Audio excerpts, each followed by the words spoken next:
Assalamualaikum warahmatullahi wabarakatuh. Perkenalkan, saya Barik Adamia, Fakultas Pertanian semester 4. Di sini saya akan mempresentasikan hasil penelitian saya, yaitu berjudul Pembiakan dan Pertumbuhan. Pendahuluan, mikroorganisme dan perkembangbiakan.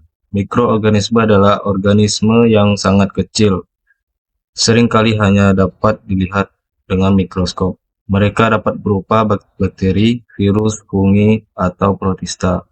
Perkembangbiakan adalah proses reproduksi yang memungkinkan organisme untuk menghasilkan keturunan atau individu baru.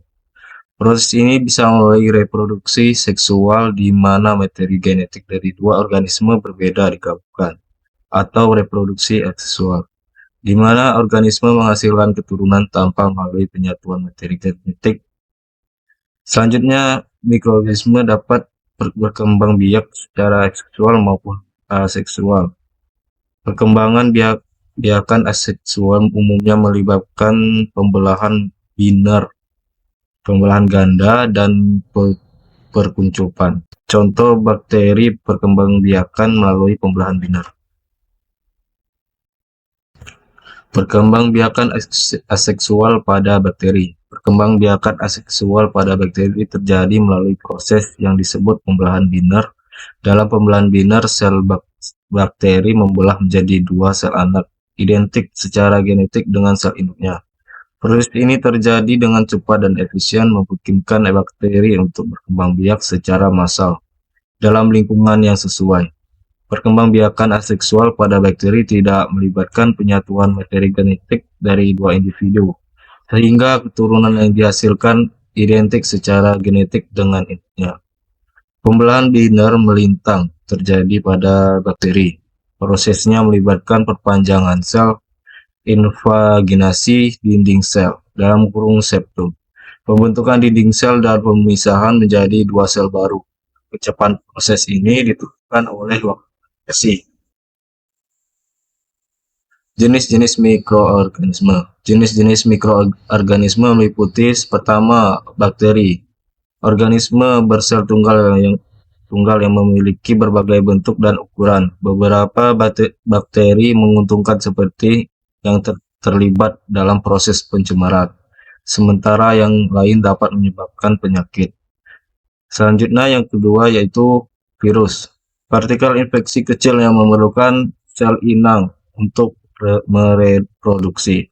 Mereka dapat menyebabkan berbagai penyakit pada organisme inangnya, termasuk manusia. Selanjutnya yang ketiga, fungi. Organisme ekariotik yang meliputi jamur, miselium, dan ragi. Beberapa jenis fungi bermanfaat seperti yang digunakan dalam reproduksi makanan, sementara yang lain dapat menyebabkan infeksi pada manusia dan hewan. Selanjutnya yang keempat, protista. Organisme ekariotik bersel tunggal yang meliputi protoza dan alga. Beberapa protoza patogenetik seperti plasmodium yang menyebabkan malaria, sementara alga dapat berperan penting dalam ekosistem laut. Setiap jenis mikroorganisme yang memiliki peran berbeda dalam ekologi dan kesehatan, baik sebagai pembentuk ekosistem atau sebagai patogen yang menginfeksi organisme lain. Mikroorganisme dikelompokkan berdasarkan jenisnya seperti bakteri heterotropik, bakteri fotosintetik, kamir, dan protoza. Contoh-contoh mikroba: Bacillus magatherium, Escherichia coli, Saccharomyces cerevisiae, Paramecium caudatum. Waktu generasi bervariasi untuk setiap jenis mikroba.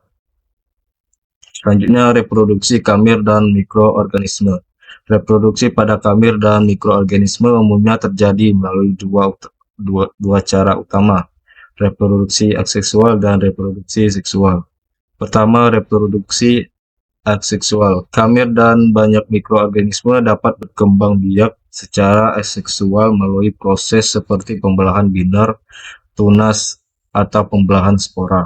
Dalam pembelahan biner, sel membelah menjadi dua sel anak identik. Pada tunas, sel induk menghasilkan tunas yang tumbuh menjadi individu baru. Pembelahan spora melibatkan pembentuk spora yang kemudian tumbuh menjadi organisme baru. Yang kedua, reproduksi seksual. Reproduksi seksual pada kamir dan mikroorganisme melibatkan penyatuan dua jenis sel kelamin. Biasanya disebut sebagai konjungsi atau pempahan. Untuk membentuk individu baru memiliki gabungan genetik dari kedua induknya. Proses ini meningkatkan keragaman genetik dalam populasi yang dapat menguntungkan dalam menghadapi perubahan lingkungan. Kedua, metode reproduksi memungkinkan kamir dan mikroorganisme untuk berkembang biak dengan cepat dan menyesuaikan diri dengan berbagai kondisi lingkungan.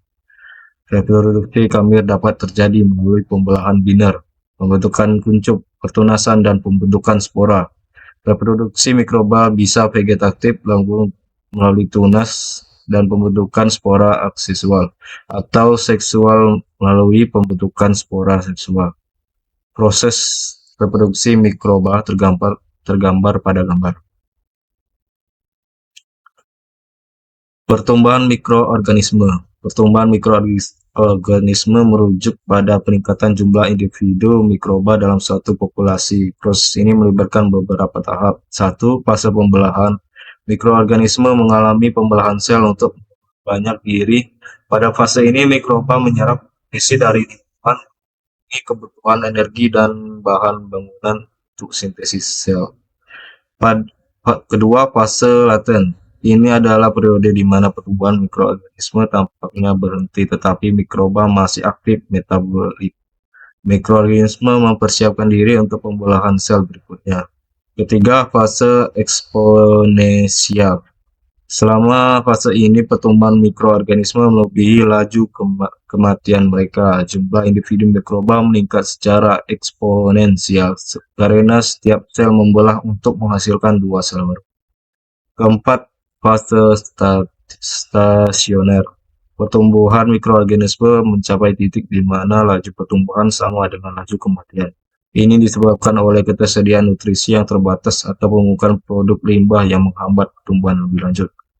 Yang kelima, fase kematian. Pada tahap ini, laju kematian mikroorganisme melebihi laju pertumbuhan mereka. Faktor seperti kekurangan nutrisi, toksin akumulatif, atau kondisi lingkungan yang tidak mendukung menyebabkan penurunan populasi mikroba. Pertumbuhan mikroorganisme dipengaruhi oleh faktor suhu, kelembapan, pH, ketersediaan nutrisi, dan keberadaan kompetitor atau predator.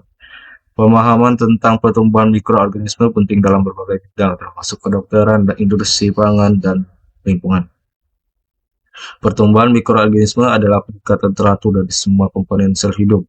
Pengukuran pertumbuhan dilakukan melalui berbagai cara, termasuk hitungan mikroskopik, hitungan cawan, MPN,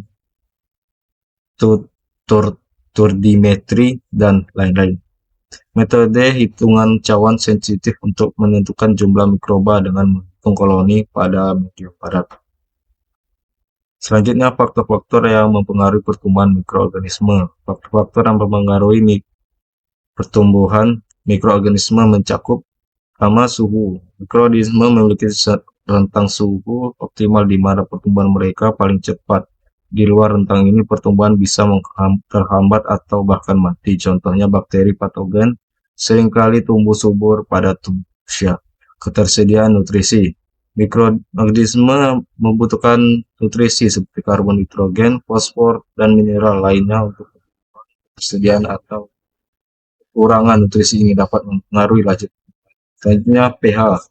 Kebanyakan mikroorganisme memiliki rentang pH optimal, di mana mereka dapat tumbuh.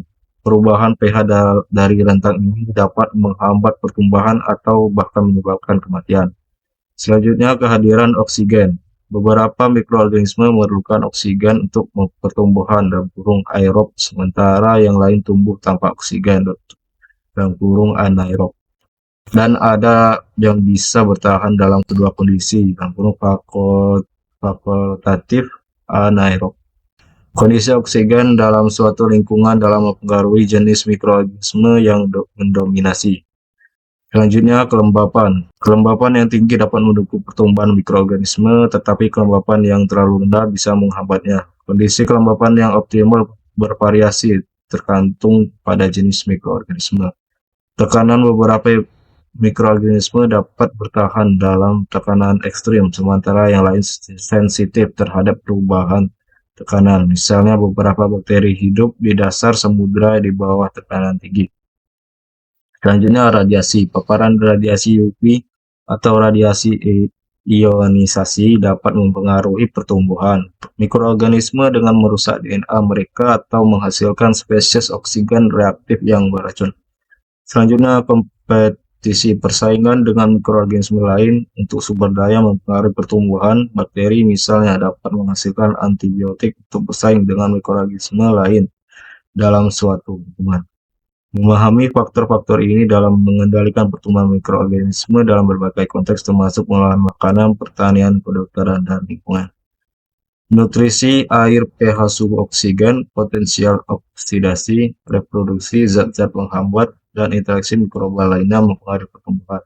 Mikroorganisme heterotrof membutuhkan nutrien organik untuk pertumbuhan dan metabolisme. Selanjutnya perubahan dan mikroorganisme mutasi. Perubahan pada mikroorganisme atau yang lebih dikenal sebagai mutasi adalah perubahan genetik yang terjadi secara alami dalam materi genetik mikroba. Mutasi bisa terjadi karena berbagai faktor seperti kesalahan selama replikasi DNA, paparan radiasi, atau bahan kimia tertentu. Beberapa jenis mutasi meliputi pertama substitusi nukleotida. Satu nukleotida digantikan oleh nukleotida lainnya yang dapat mengubah kode genetik dan menghasilkan protein yang berbeda.